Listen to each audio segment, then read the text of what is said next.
when you're teaching a private lesson, the first thing I recommend you do before you even go to the person that you're going to do the private lesson with is I recommend you review the dance instructor blueprint, right? And if you don't have the dance instructor blueprint, you can go to dance.dance. Actually, the easiest way is just to go log into your membership site and hover over teacher trainings, and there will be a dance instructor blueprint tab. Go there, get the dance instructor blueprint and fill it out. And the reason why I recommend doing that before every dance class, before every private lesson, definitely private lessons, not necessarily before every dance class, but before every private lesson, you review all your kind of knowledge on dance, right? Like musicality concepts, all your connection concepts, all whatever your categories are. I don't know what your categories are, but for me, it's connection, it's musicality, and miscellaneous is the main things that I focus on. I'm sure I have a few others that I've thrown up there every once in a while, but those are the things I'm thinking about, and I'm scanning through. Oh, I can talk about the Goldilocks technique. I can talk about plain versus vanilla. And I'm just looking through all my different things so that they're at the top of my head when I go into that lesson to be able to teach that person. Things are just popping up of what we could work on. Otherwise, you get into that situation where you go to teach the lesson and you're like, I know I can improve your dancing, but I can't. My mind is blank. I can't think of anything right now, right?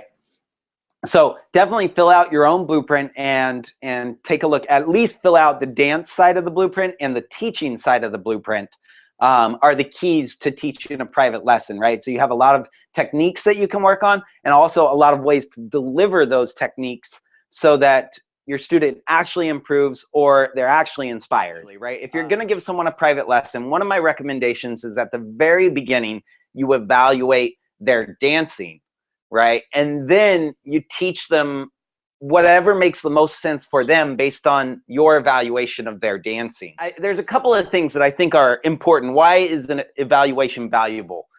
First off, you're giving them proof that they can dance, right? And this is especially valuable if it's a beginner, right? You want them to feel like they already can dance, even if they've told you, I can't dance, right? Even if they've told you, I'd never danced before, we're going to use this to help them realize, actually, you have danced before, or even if you haven't danced before, you can dance. All we're doing in a private lesson is we're taking that up a notch so that you have more experience and you can do it at a higher skill level. And I think that's important because you want people to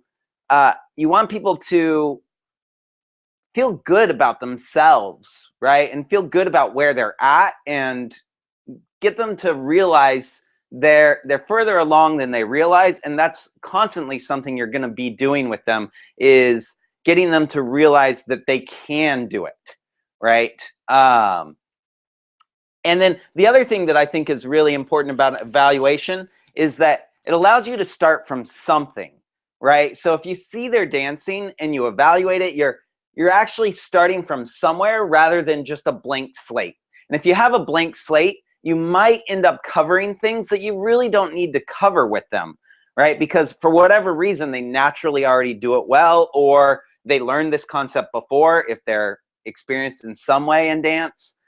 So I like to start from somewhere rather than nowhere. And actually, there's one more thing I find valuable, and that's that they have a choice, right? And you don't necessarily need to do an evaluation for them to have a choice. But when you do an evaluation, you definitely give them multiple options. You can see, oh, they need to work on their musicality, they need to work on their connection, they need to work these different things. Maybe I wouldn't say they need to, but they can. Here's the areas that we can improve, and then you allow them to choose. So having choice is another reason why it's valuable. Let me write that up there.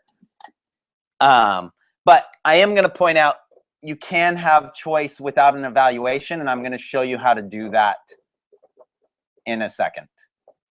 Okay, so now let's say you get someone and instead you go to evaluate them and you realize they've never danced before, right? So the first thing I'm going to ask them then is, okay, well, at least have you ever done dancing like in high school where you're just swaying back and forth, or maybe just rocking it out on your own, right?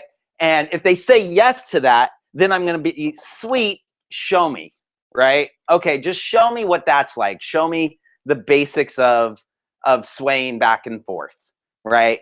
And then I'm working off of what they're doing there and improving that to start out, right? If they say no to that, no big deal. I just say, okay, then just pretend as if you were dancing before. Pretend if you've done this before. I'm sure you've seen it in the movies or things like that. So can you just take me in your arms and attempt to do what you think would be done in a high school dance, right?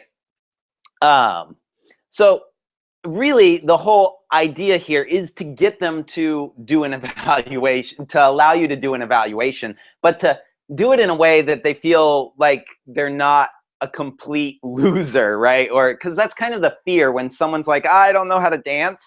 It's they're gonna do something wrong, they're gonna mess up, or they don't know how, and things like that. And just getting them to be like, it's okay, you can do this, right, is the key. So if they say yes to either showing me how to, like you say, okay, show me you've already done this, or pretend, it's the same thing. You're going to evaluate them in either way. Whoops.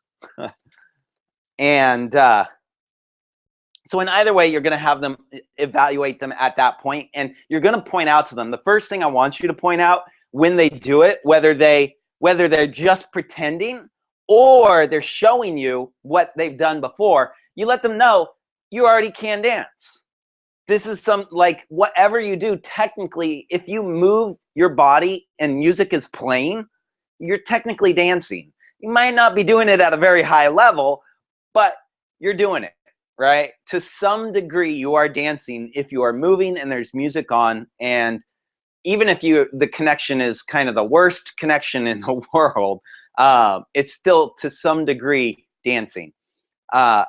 So now the tricky part is, what if they say no, they don't want to show you their dancing, like they have danced in high school, but they're like, no, I don't want to do that. Or let's say you ask them to pretend and they're like, no, no, no, no. In that case, you don't want to force them into it. You don't want to keep pushing them. In that case, in both situations, I just say, no worries. Let's go a different route. And I change topics, right? I don't think too many people are going to go through this. I don't even remember ever having someone say no to these. But if they did, I would just say, no worries. Here's two options for you. And this is where I'm going to give them choice without starting from something. Now I've got to start from nothing because that's what they're asking. But I'm going to give them choice. And in that case, I'm going to say, okay, so there's two things that we do in dance, right? To make dancing amazing. One is we connect to the music, right? Every dance form in the world connects to music in some way or form. Even if there's no music on, they're at least creating music through their body. But that's a little more advanced. So today we're just going to talk about how to connect to music that's playing, right? So you have that option. We can work on what I call your musicality and how to connect your body to music. I love doing that. It's a blast. That's option A, right? Option B is to connect to a partner. And that's the other thing in partner dance that we do is not only do we connect to music, but we also connect to a partner to either share with them what we hear in the music or to listen to what they hear in the music. And so that's another really amazing thing. That's actually what got me started and hooked on dance. Is it's kind of this secret language where you don't need to speak in order to talk back and forth, right? And so it can be really cool to learn this language and delve deeper into the connection between the partnership. And that's option B. So which do you want to do? Do you want to practice option A, musicality, or option B, connection, right? So now I'm still giving them a choice, right, in what they're going to work on during the private lesson. But I'm kind of starting from something in that I'm starting from either musicality or connection, but I'm not really starting from something in their skill, what they already do. And so these can be great areas for them to at least have a choice. And the reason why I want them to have a choice when doing a private lesson is because I want them to own whatever it is that I'm teaching them, right? And if I just come into it saying, okay, this is what you're going to learn in a private lesson, they're not owning it as much. They're not choosing it, so they're not buying into what they're learning on a, I want to say on a psychological level, on a subconscious level. I want them buying into it as well. And in a group class, you have the chance of giving a description, right? You say, this is what we're going to work on today. And people show up to that class or they don't based on the description. So they've already kind of bought in based on the description. In a private lesson, it's usually that you're just coming together to help this person in some way, right? But it hasn't really been defined yet. You can, another way to do it would be to talk with them before you ever set up the private lesson. Just ask them, what do you want to work on in that private lesson? And that gets buy-in. However, the problem with that is that sometimes what they want to work on might not fit with what you want to teach, right? And for me, it's really important that I'm always teaching things that I'm passionate about and things that I want to teach. Otherwise, I risk burning out, right? And selling my soul, right? If they ask me just to teach this cool move to them, but I'm not really passionate about teaching that move, then it's kind of selling my soul to teach something that I don't want to teach. If you want to teach that move, great, go for it, right?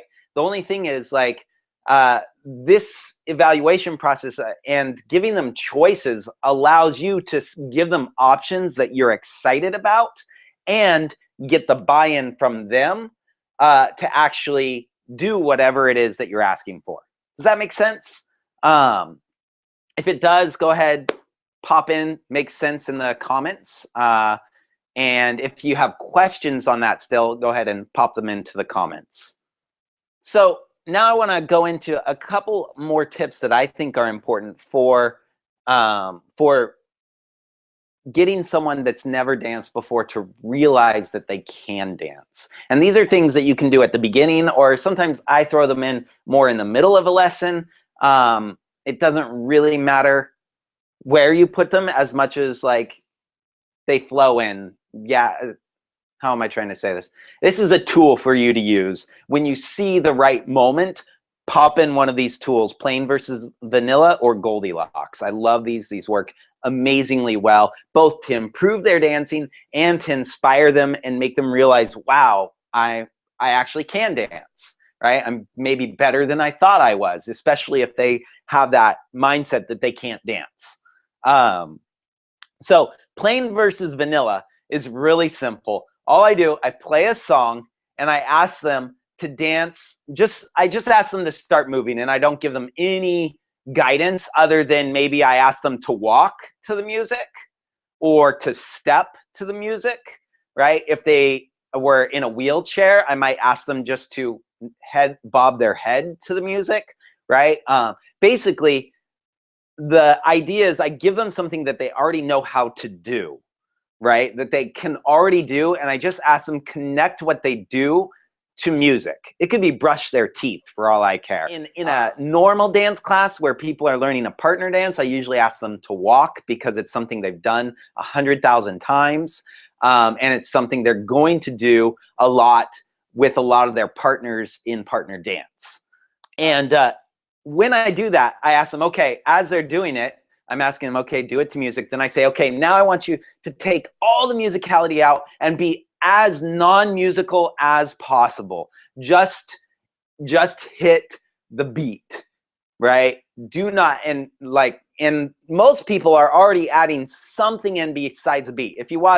If a song is kind of fun, right, and funky, like when they're taking their steps, if this is their steps, they're kind of like doing this and like bobbing a little bit, right? And I'll ask them, that means nothing but the steps, right? You're only allowed to take the steps. You can take them on rhythm, that's fine, but that's the bare minimum, is just doing the step, right?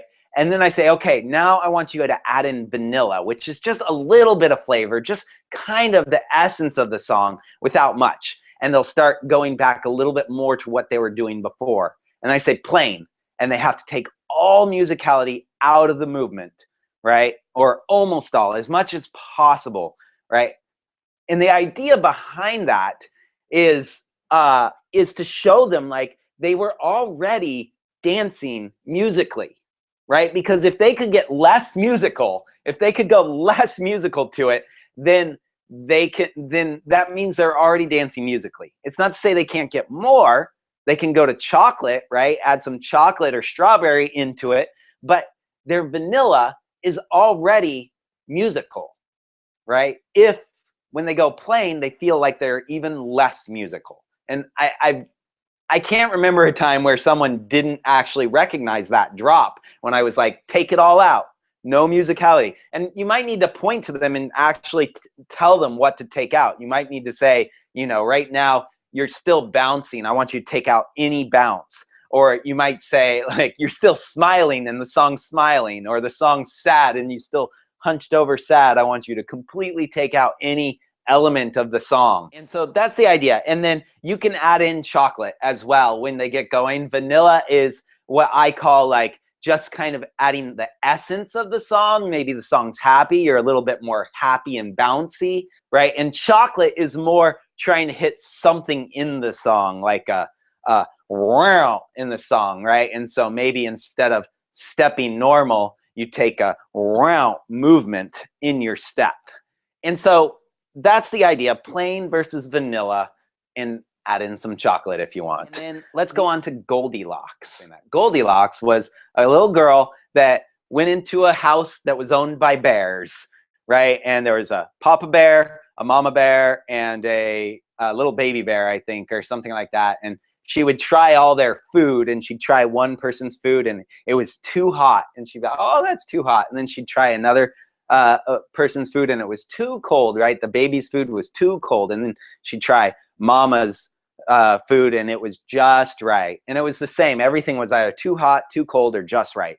And that's the same thing with dance. You can look at any kind of element of dance, right? And let's take bounce, for example, right? Bounce, where your body is going up and down to the beat of the music or to the anything, and it doesn't, the melody, it could be anything, but your body is going up and down to something in the music, right? Now you can make it go up and down too much, right? Maybe the song is really quiet, it's like da da da da, but you're going, right? Doesn't really make sense if it's da da da da, right? It would make a lot more sense to be going da da da da. And but if the song's going da da da da, then it doesn't make sense to be going da da da da, little small bounce. You want a bigger bounce, right? So you actually have people try this. You play a song and you have them just start bouncing, right? Whatever their bounce is to that song. Then you ask them, now I want you to bounce too much, right? And then you ask them, I want you to bounce too little. And then you ask, okay, now find just right, right? And then again, too much, too little, just right.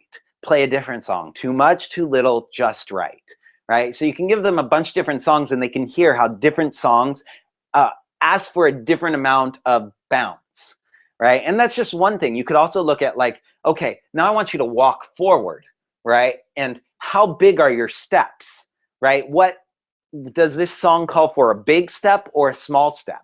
And you ask them, just start walking forward. Now walk forward with too big, too little, and just right amount, size of step, right?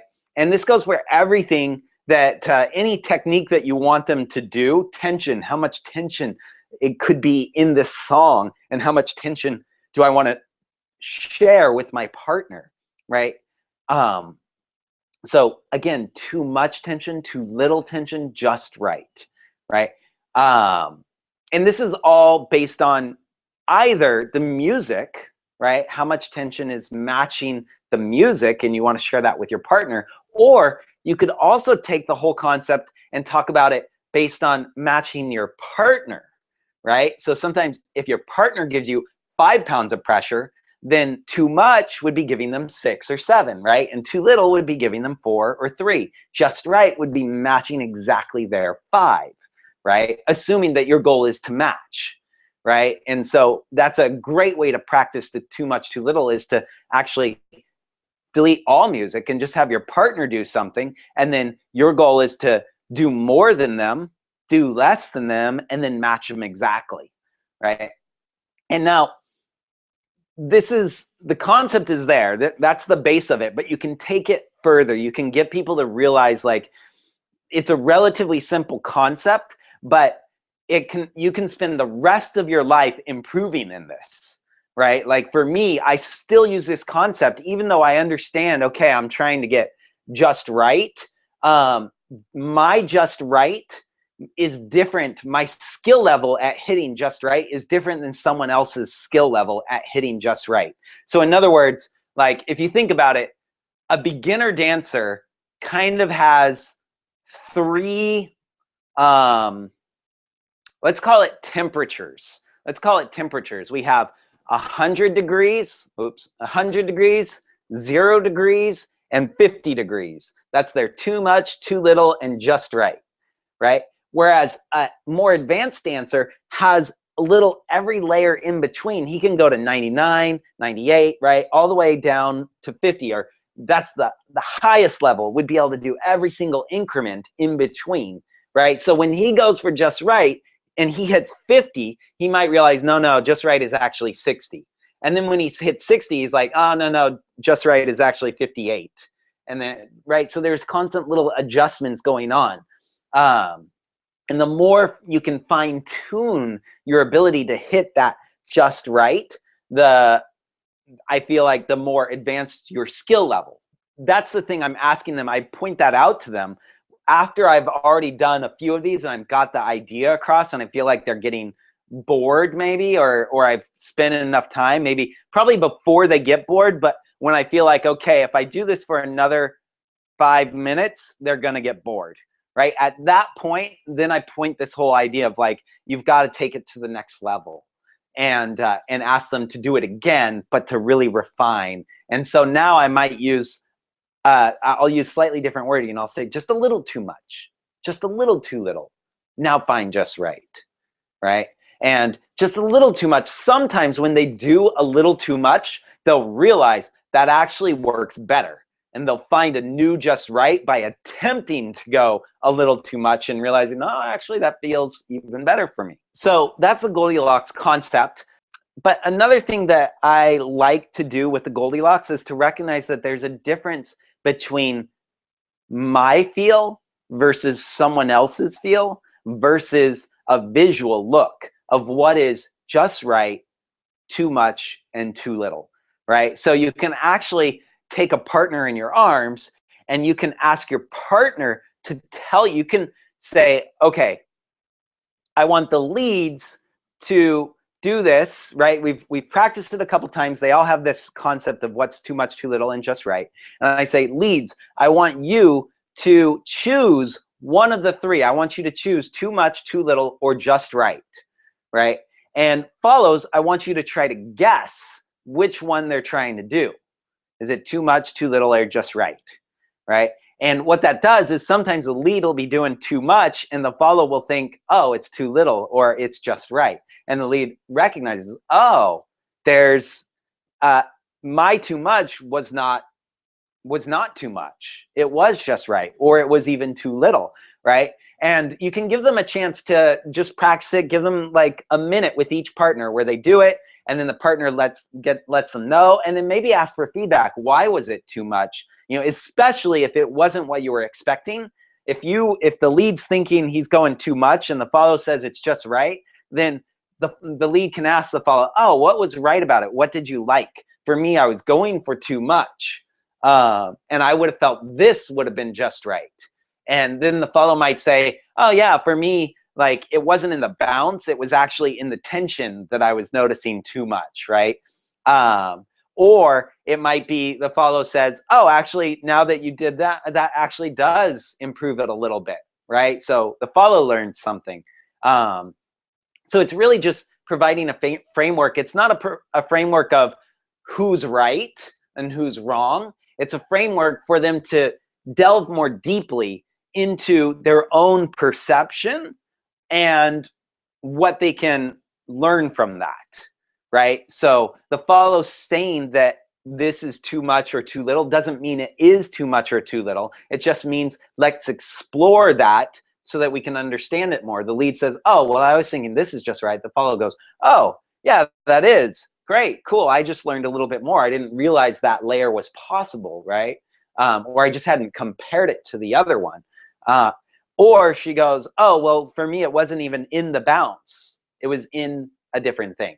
It was in the tension. It was in the speed at which we're moving, or something else, right? So it's just about setting up opportunities for them to learn and discover more, rather than to tell them this is right or wrong, right? And that's something to be aware of in this class, especially when you're using too much and too little. You might want to start with saying the goal of this is not to say that too much is wrong, right? There's nothing wrong with being too big, too small, all those kind of things. The question is, can we make it more accurately fit the music, or more accurately fit the connection with the partner, right? That's our goal here, is to understand if we can become more accurate. Being too big or too small, sometimes it has purposes, right? Sometimes it's too big for the music, but it really fits the partnership, or vice versa. It's too big for the partnership, but it really fits the music. So it's not to say either one of them is wrong, as much as what are we going for? What is our goal? And how do we become more accurate with our goal?